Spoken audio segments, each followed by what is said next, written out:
So I just want to say we've done very well. We've had discussions on just about every subject, and that includes with President Putin before.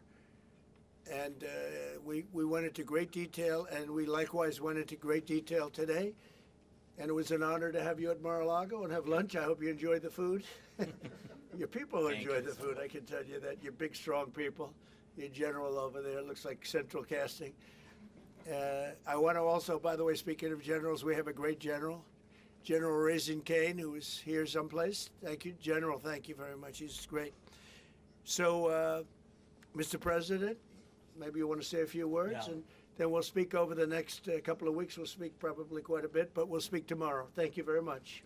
Appreciate it. Thank you so much, Mr. President. Thank you. Thank you for everything.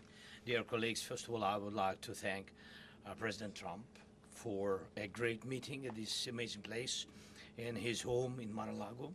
And we had a really great discussions on all the topics, and we appreciate the progress that was made by American and Ukrainian teams in these recent weeks. Special thanks to Steve Witkoff and Jared Kushner, and thank you to for their engagement and full commitment, and also to our team, and first of all to Rustem Umerov and General Gnatov, and to all our teams. And we discussed all the aspects of the peace framework, which includes, and we have great achievements, 20-point peace plan, 90% agreed, and U.S.-Ukraine security guarantees 100% agreed. U.S.-Europe, Ukraine security guarantees almost agreed. Military dimension 100% agreed. Prosperity plan being finalized, and we also discussed the sequencing of the following actions. And we agree that security guarantees is a key milestone in achieving lasting peace, and our teams will continue working on all aspects. We also had a joint productive call with European leaders, like President Trump said already, and a lot of leaders, including NATO and the EU. And we agreed that our teams will meet in upcoming weeks to finalize all discussed matters. And we agreed with President Trump that he will host us, and maybe in Washington, European leaders and Ukrainian delegation, yes, in January. And Ukraine is ready for peace. And once again, would like to thank President Trump for a warm welcome and substantial discussion. Thank you, Mr. President. Thank you very much. Thank you so much, Mr. President. Any questions, please? We've heard some digits from President Zelensky, 90%, 100%. The U.S.-Ukraine security guarantees, what number are we at right now? Well, I think look, you can say 95%, but I don't like to say percentages. I just think we're doing very well. We could be very close. There are one or two very thorny issues, very tough issues, but I think we're doing very well. We made a lot of progress today, but really we've made it over the last month. This is not a one-day process deal. This is very complicated stuff, but I think when the president says 95, I think, could be close to 95%. Yeah, please, behind you. Mr. President, have you agreed on the so-called free trade zone on Donbas? How to separate the sites? How to make the separation line? Who will be responsible? The word agreed is too strong. I would say not agreed, but we're getting closer to an agreement on that, and that's a big issue. Certainly, that's one of the big issues, and I think we're closer than we were probably. It's unresolved, but it's getting a lot closer. That's a very tough issue, but one that I think will get resolved. Yeah, please. Mr. President, we are receiving some mixed signals coming from Moscow, even after you spoke with President Putin.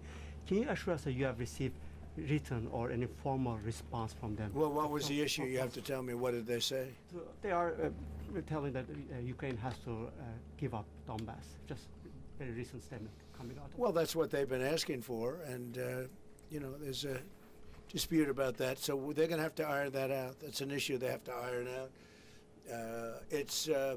But I think it's moving in the right direction. If they reject or delay the solution or peace agreement that you try to achieve, if something doesn't happen, you mean if something doesn't happen? Yeah, go ahead.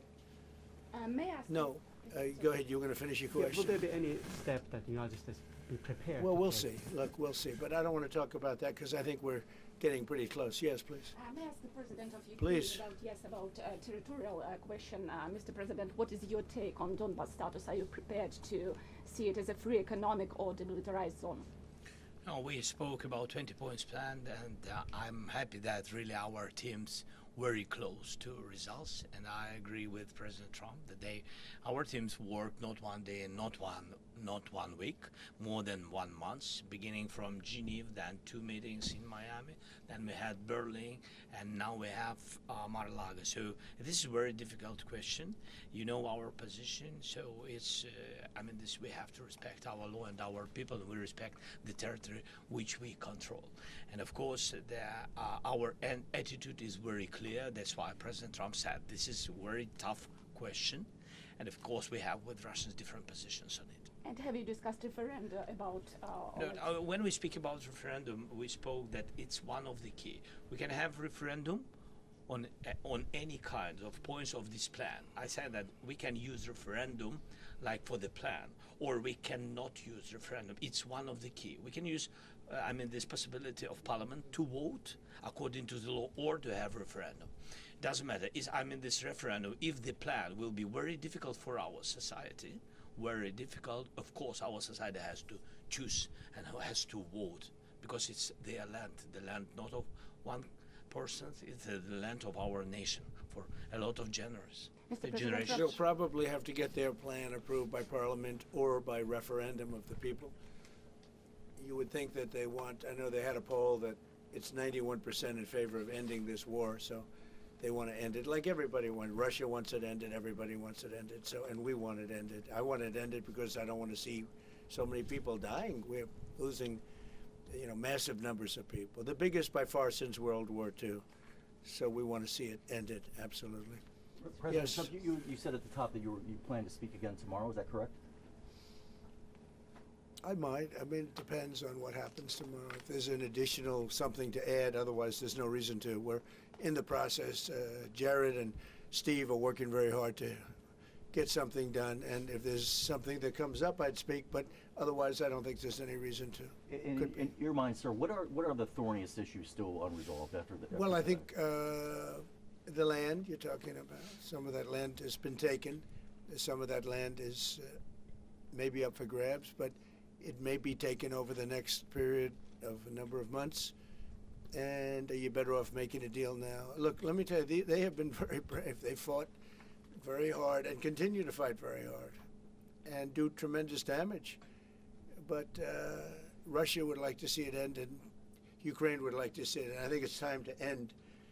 And a lot of very brave people, a lot of people that are dead right now, unfortunately, because I've said, and nobody's disputed it, that if the election weren't rigged and stolen, 2020, you wouldn't have had this war. It would have never happened. And it didn't happen for 4 years. Never was even thought to happen. And I spoke with President Putin. I got along with him very well, despite the Russia hoax, which was a total hoax. He used to say, what is going on over there? But it was a total hoax, as he knew and as I knew. But I spoke to him, and we'd talk about Ukraine. I've said it before. It was the apple of his eye, but he wasn't going to do anything about it. He didn't do anything about it until I was gone, and then a lot of really bad statements were made by people, by a lot of people, I guess, but by a certain president that we had who was a disaster. Mr. Yes. President, do you anticipate going to Ukraine if you can get to an agreement? And I know I'd you have no said problem earlier, with doing it. I have no problem with doing it. Don't anticipate it. Would like to get the deal done and not necessarily have to go. I've offered to go and speak to their parliament, and if that would help. I don't know if that would help. I think it would probably help, but I don't even know if that's. You're welcome. Yeah, no, I know. Always. So I'm not sure that it would be really necessary, but if it would help save 25,000 lives a month or whatever it may be, I would certainly be willing to do that. Yeah, please. Mr. President. No, behind you.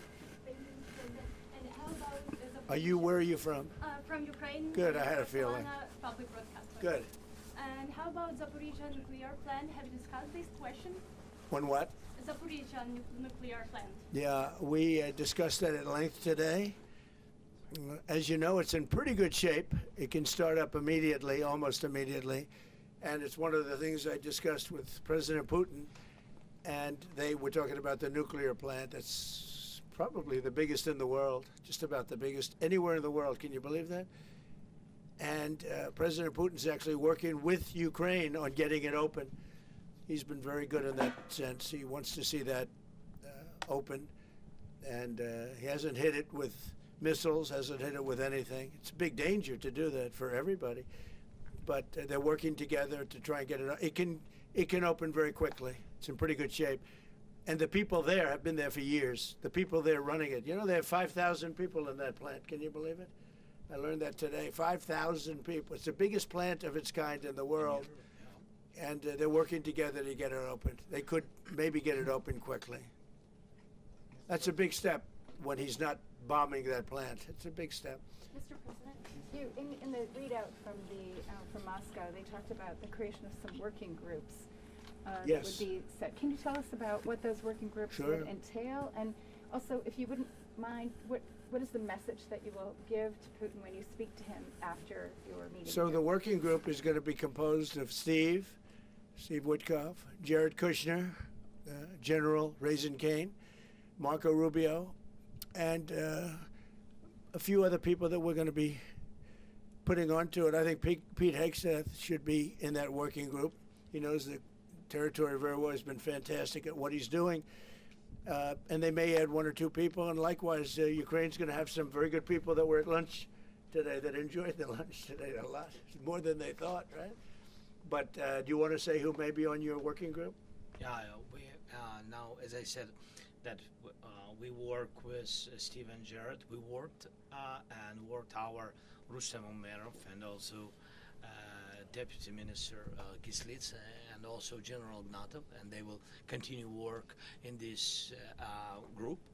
And of course, if we will go further, and I hope that really we will have decisions in January, as I said, about all these documents, 6 documents, and of course, we will continue work on this, so they know what to do.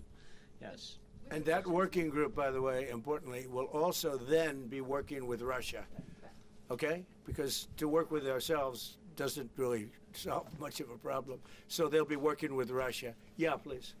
President, you said this morning you weren't a deadline guy. How long do you think it'll take to get this last little bit, as you say, finished? What are we talking So about? if it went really well, you know, maybe a few weeks, and if it went poorly longer, and if it went really poorly, it's not going to happen. That would be a shame. There's that chance also. You know, it's possible it doesn't happen. But, you know, in a few weeks we will know one way or the other, I think. But if it went really well, but it could also go poorly. I mean, you know, we could have something where one item that you're not thinking about is a big item breaks it up. Look, it's been a very difficult negotiation, very detailed. It's funny, I settled 8 wars. Some were going on for 35 years. And we got them settled in a couple of days. Some of them, one was going on for 37 years. I settled it in 1 day. But this is a very complex one. Do you want to put odds on it? What the bad No, I think we'll get it done. I don't want to say when, but I think we're going to get it done. Yes, ma'am. Mr. President, you in the past have suggested a trilateral meeting between both Presidents Putin and Zelensky. Is Right. that something that is also on the docket? I see that happening, sure, at the right time. I saw a very interesting President Putin today. I mean, he wants to see it happen. He wants to see it. He told me very strongly. I believe him. Don't forget, we went through the Russia hoax together. And he'd call me, I'd call him, I'd say, can you believe the stuff that they're making up? And it turned out we were right. They made it all up. And despite that, we didn't get into wars and we didn't get into problems, but we weren't able to trade very much or any of that, which was a shame because, you know, a lot of success could have been had by trading with Russia. They have great land, great minerals and other things, and we have things that they want very badly. But the Russia hoax, which was a terrible, made-up, fictional thing by Crooked Hillary and by Adam Shifty Schiff and bad people, sick people, they made it up. It was all a made-up hoax. But it kept us really from dealing with Russia, kept Russia dealing, you know, from dealing with us. So, but despite that, we got along. And I don't know, I think we're going to get there. I know him very well. I think we're going to get there. Did you discuss any time, location, meeting place? Yeah, for we're a discussing a lot of things. No, look, I was on the phone with him for almost, I guess, 2.5 hours, they're just telling me now. That's a long time. We discussed a lot of things. We didn't talk about the weather. We weren't talking about what a beautiful day it is in Palm Beach, Florida. Yes. Trump, President Zelensky mentioned maybe a meeting with European leaders back in Washington. Would that be in the next few weeks? Well, in Washington or someplace, yeah. These leaders that I just read, these are great people. You know, they've spent a lot of money on helping Ukraine. And look, they're doing it for themselves also, meaning their country, because Ukraine's a very important country for them in particular. For us, it's very important. To me, it's the lives. You know, we're thousands and thousands of miles. We're protected by a thing called the Atlantic Ocean and lots of other places, to be honest. And they're not, you know, they're right there. But we're working together with them as we should be. But I'm doing it to save lives. You know, we're not spending any money. Biden gave $350 billion away. And the president was nice enough to give us a contract to take out rare earth and things. So we'll see how that all works out. We have a contract, but we appreciated that. He was very good. But we'll see how that works out. But if you think about it, we're going to have, I really believe we're probably, Mr. President, by far closer than ever before with both parties. We had some times when he was close and President Putin wasn't. Then when President Putin was close and he wasn't. You saw that in the White House. But I think they both want to see it happen. Mr. President, in your conversation with... You're saying that you've said multiple times that you want to stop the killing, and nearly 100 American citizens died in Ukraine on the battlefield. What's your message to their families whose loved ones died fighting for you? Well, look, I mean, the message is so obvious. It's what a shame. They died in a foreign country. And some are celebrated people. They're very celebrated. But so sad that a thing like that would happen. Yes, ma'am. President Trump, obviously security is a major issue for the Ukrainians. Right. Did you offer any promises, any assurances today? Well, I did. We want to work with Europe. And Europe is going to take over a big part of it, as you can imagine. You know, they're right there. But we're going to help Europe 100%. Like they'd help us. Yes, ma'am, you were going to say something? Yeah, I was just going to ask, when your Who are you conversation... with? Andrea Shalal with Reuters. That's what I thought. Yeah. So in your conversation with President Putin, did you discuss what responsibility Russia will have for any kind of reconstruction of Ukraine post an agreement? I did. And They're going to be helping. Russia's going to be helping. Russia wants to see Ukraine succeed. Once, it sounds a little strange, but I was explaining to the president, President Putin was very generous in his feeling toward Ukraine succeeding, including supplying energy, electricity, and other things at very low prices. So a lot of good things came out of that call today. But they were in the works for 2 weeks with Steve and with Jared and Marco and everybody. did Russia agree, or did Putin agree to a ceasefire to allow a referendum to take place? Not a ceasefire, and that's one of the points that we're working on right now. No, not a ceasefire. He feels that, look, you know, they're fighting and to stop, and then if they have to start again, which is a possibility, he doesn't want to be in that position. I understand that position. The president feels strongly about that or something, but I think we're finding ways that we can get around that. But I understand President Putin from that standpoint. You know, you have to understand the other side. And, you know, I'm on the side of peace. I'm on the side of stopping the war. So, but I think that's a problem that's going to get solved. Yeah. Would people who live outside of Ukrainians who fled during the war be allowed to participate in the referendum? What do you mean, people where live? The people that left. refugees So who fled to we have, Poland and Germany. if we speak about the people who are abroad, who are not on the territory of Ukraine, you mean that in Poland, in Germany, we have millions of people. Yeah, they have a referendum in the same of elections, in the same way how people come and vote. They have rights for this, and of course they have to come. That's why if we will come to referendum, yes, if we will come to such decision, people need infrastructure for this, and it's not simple. And that's why we spoke about it. It can't be in one day, very quickly. It's difficult because we need infrastructure. When you have millions of people, you have to build it in Europe, mostly in Europe for today. President Trump, I know you've sounded an optimistic note here, but what happens in a few weeks if things sputter? What are you prepared to do? They keep fighting, and they keep dying. No good. But if things don't happen, they keep fighting, and they keep dying. And we don't want that to happen. He doesn't want it to happen. President Putin doesn't want it to happen either. Okay? Thank you very much, everybody. Thank you. Appreciate it. Thank you, Great. sir. Thank you. Thank you, sir. Thank you. And thanks for lunch. I don't know. Was it a good lunch? Yes, sir. There's no lunch. He walked in. He said, "This place is gorgeous." I don't think he wants to go to the White House anymore. That's the problem. I'm ready to go to the White House. I know. It is. The White House is a very special place, and so is this. I hope you enjoyed it. Thank you very much. So much. Thank you. Thank you, sir. Thank you.